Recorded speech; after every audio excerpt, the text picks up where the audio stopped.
সকলোকে মোৰ আন এটা ভিডিঅ'লৈ স্বাগতম জনাইছোঁ।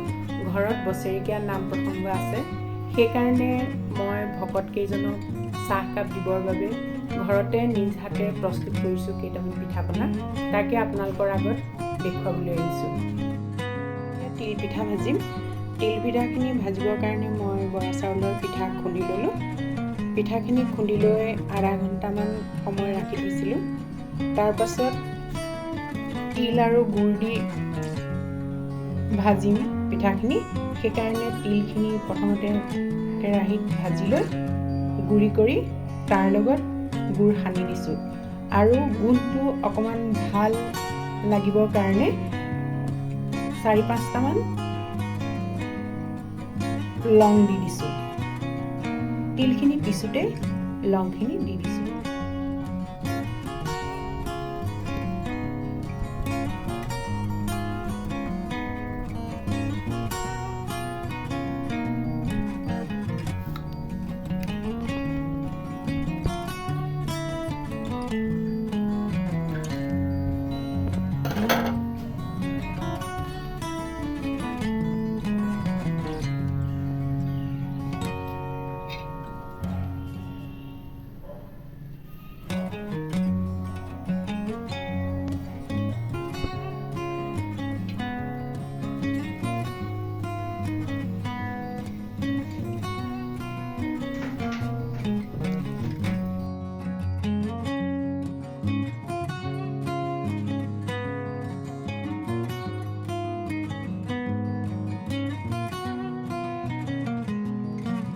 এনেদৰে পিঠাবোৰ এখন এখনকৈ ভাজি ল'লোঁ আৰু কাষতে এখন ডাঙৰ কেৰাহী পাতি কেৰাহীখনৰ ওপৰত মাৰি দুডাল ৰাখি লৈ তাৰ ওপৰত পিঠাবোৰ এনেদৰে ভাজি ল'লোঁ আৰু তলত গেছটো জ্বলাই থৈছোঁ পিঠাখিনি যাতে মচমচীয়া হয় আৰু ঠাণ্ডা হ'লে এইখিনি মই টেমাত ভৰাই থ'ম।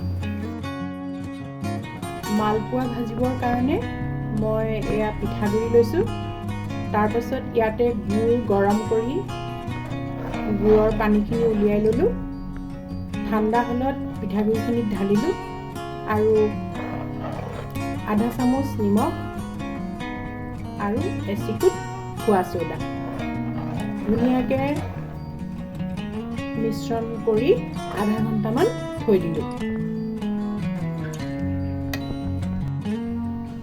আধা ঘণ্টাৰ পাছত মই এখন কেৰাহী পাতিলোঁ। কেৰাহীত তেল গৰম হ'বলৈ দিলোঁ আৰু মালপোৱাখিনি এখন এখনকৈ ভাজিলোঁ।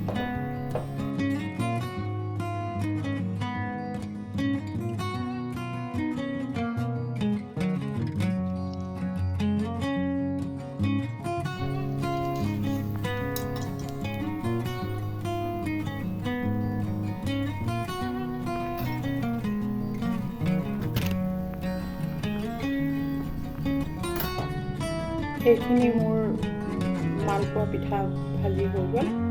এতিয়া মই নিমকি অলপো ভাজি লওঁ।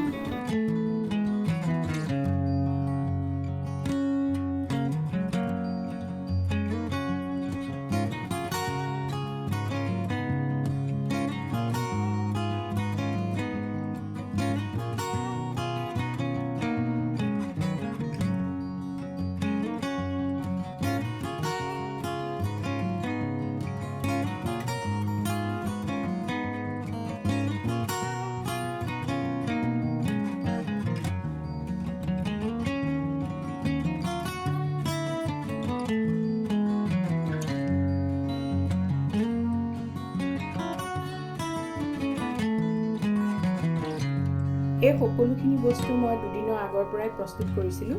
ইয়াত ভাপত দিয়া পিঠা দেখিছে, এইকেইটা মই বনোৱা নহয়, স্বৰ্ণই দি পঠাইছিলে নাম বুলি গম পায়।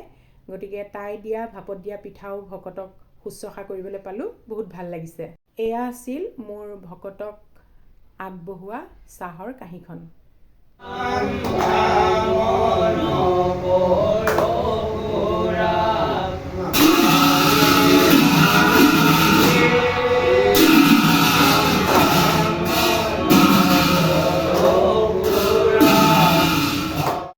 নামৰ অন্তত প্ৰসাদ বিতৰণ হ'ল। তাৰপাছত ভকতসকলক কোমল চাউল, দৈ, গুড়, লুচি, বুটৰ দাইল আৰু মিক্স ভাজুলিৰে আপ্যায়ন কৰিলোঁ। ভকতসকলক বিদায় দিলোঁ। নামষাৰ বহুত ভাল হৈছিলে আজি। দিনটো ভালকৈ পাৰ হৈ গ'ল। এতিয়া আমি গোটেইখিনিয়ে বহি লৈ খাবলৈ লৈছোঁ। জলি, উজু আৰু এয়া বৌ আমাৰ বৌয়ে আজি বহুত কৰি দিলে ৰাতিপুৱাৰ পৰা। বৌ নথকা হ'লে মই সম্পূৰ্ণ কৰিব নোৱাৰিলোঁহেঁতেন চাগে। সেইকাৰণে বৌক ধন্যবাদ দিছোঁ দেই বৌ আপোনাক বহুত। আৰু এয়া চুনা মোবাইলত ব্যস্ত আৰু কুমকুম বাইদেউ এয়া। কেনেকুৱা হৈছে কুমকুম বাইদেউ খোৱাবোৰ? ভাল হৈছে। বুটৰ দাইল এইবোৰ চব বৌয়ে বনাইছে দেই।